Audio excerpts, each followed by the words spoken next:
All right, well, let's keep the federal pollies going. It's time for our regular political panel. The Liberal Member for Hume and Minister for Energy, Emissions and Reductions, Angus Taylor, is with us. Angus, good morning. Good morning, Stephen. Good to be with you. And Dave Smith is with us too, the Labor Member for Bean. G'day, Dave. Yeah, good morning, Stephen. Angus, you're the man in the news at the moment. Net zero emissions by 2050. Have you been snookered by the opposition into following this path? By the opposition? Yeah. No, I don't think so. I mean, look, we'll do what's right for Australia. We'll do what's right for communities right across Australia, particularly our regional communities. And look, as we look forward here, Stephen, we've got a situation where over time customers' demands are changing. They're already changing. The Japanese, the Koreans, our big export customers for our products in resources, in agriculture, we need to evolve with that. We're not going to force loss of jobs. We're not going to preempt any move by our customers. But I tell you what we are going to do. We're going to adapt to our customers like this country has done for hundreds of years, and we're going to do it in a sensible way which protects our traditional industries of agriculture, mining, heavy manufacturing. And at the same time, we're going to make sure that Australians don't have costs imposed on them, taxes on their electricity or other energy sources, and we'll make sure that this pathway is a sensible one forward. What matters here is the plan. At the end of the day, it's the plan that counts. Labor doesn't have a plan. We have no idea what they have in mind, but we know where they always end up, which is a carbon tax, electricity tax, and imposing cost on these communities. Well, Dave, I mean, that's a fair criticism because, I mean, Labor has been pushing for this net zero emissions target as well. I understand that the opposition is talking about legislating it. How do you legislate something that's going to happen long after every single one of us is retired from our current positions? Well, I might still be going because we seem to go further in talkback radio, but you guys certainly won't be there. Yeah, look, thanks, Steve. And look, you're right. I mean, our policy for quite some time now is to have net zero emissions by 2050. But the reality is, it's not just us. It's the peak groups, the farmers, the miners, the Business Council of Australia have come out very strongly about this. It's all the states and territories, but it's also all the countries that we compare ourselves with. So we're not actually talking about something that's particularly unusual.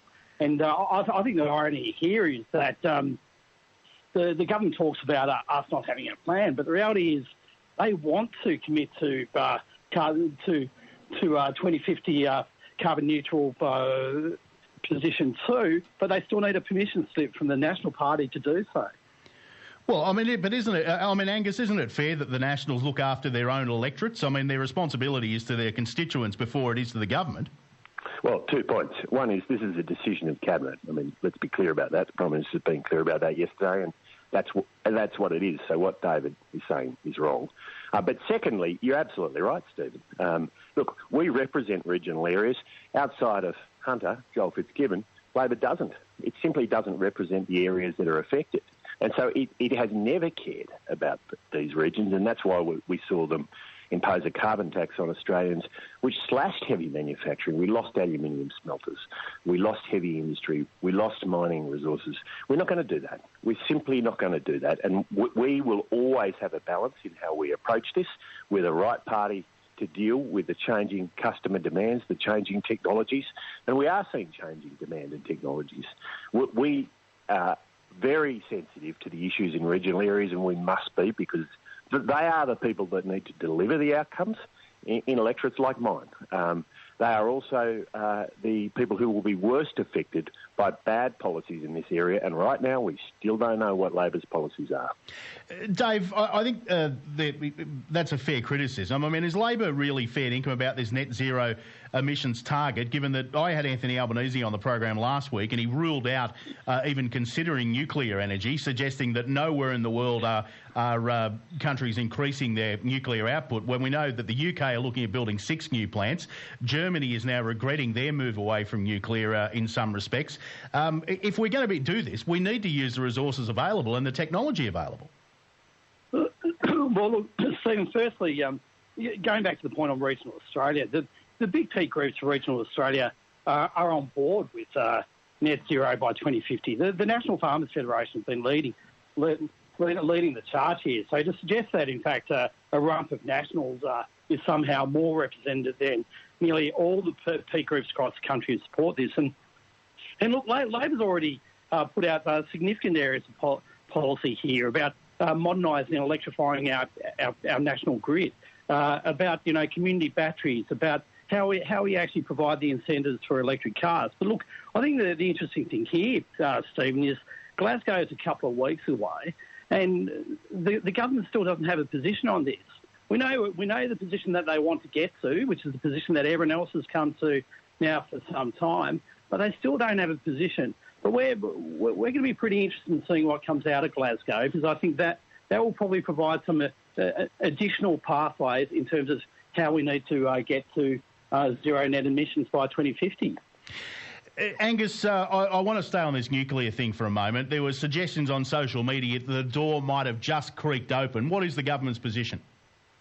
Well, first of all, I'd say David didn't answer your question on nuclear. Albo is implacably opposed to it, has been a campaigner against it since forever. And you know, Stephen, and David knows this, is if the door opened on nuclear, he'd run a scare campaign in local electorates across the country to do what happened to John Howard, which resulted in the moratorium. Look, at the end of the day, you're simply not going to get there without a sensible approach from the Labor Party. We don't have that. And it's sad, it's unfortunate that Labor is so ideological about so many issues. They don't have a plan. Stephen mentioned something about, I don't know, the grid. I tell you, that ain't a plan for 2050. A plan for 2050 is a focus on technologies like hydrogen, like stored energy, like soil carbon, regenerative agriculture, like making sure we're using carbon capture and storage in a sensible way so our traditional industries can continue to prosper. That's a plan. We have that plan. It is very clear. And it's time for David and the Labor Party to lay out what their plan is so we can move forward. And we do need a broad set of technologies in that plan. Well, I'm going to be straight down the line here and say I think both sides are failing. A pox on both your houses, but I do appreciate your time. Angus Taylor and David Smith, thanks again. Good on you, thanks. Thanks, guys. Angus Taylor, the Minister for Energy and Emissions Reduction, and Dave Smith, the Labor member for Bean. David didn't answer your question on nuclear. Albo is implacably opposed to it, has been a campaigner against it since forever. And you know, Stephen, and David knows this, is if the door opened on nuclear, he'd run a scare campaign in local electorates across the country to do what happened to John Howard, which resulted in the moratorium. Look, at the end of the day, you're simply not going to get there without a sensible approach from the Labor Party. We don't have that. And it's sad, it's unfortunate that Labor is so ideological about so many issues. They don't have a plan. Stephen mentioned something about, I don't know, the grid. I tell you, that ain't a plan for 2050. A plan for 2050 is a focus on technologies like hydrogen, like stored energy, like soil carbon, regenerative agriculture, like making sure we're using carbon capture and storage in a sensible way so our traditional industries can continue to prosper. That's a plan. We have that plan. It is very clear. And it's time for David and the Labor Party to lay out what their plan is so we can move forward. And we do need a broad set of technologies in that plan. Well, I'm going to be straight down the line here and say I think both sides are failing. A pox on both your houses, but I do appreciate your time. Angus Taylor and David Smith, thanks again. Good on you, thanks. Thanks, guys. Angus Taylor, the Minister for Energy and Emissions Reduction, and Dave Smith, the Labor member for Bean. 22 and a half.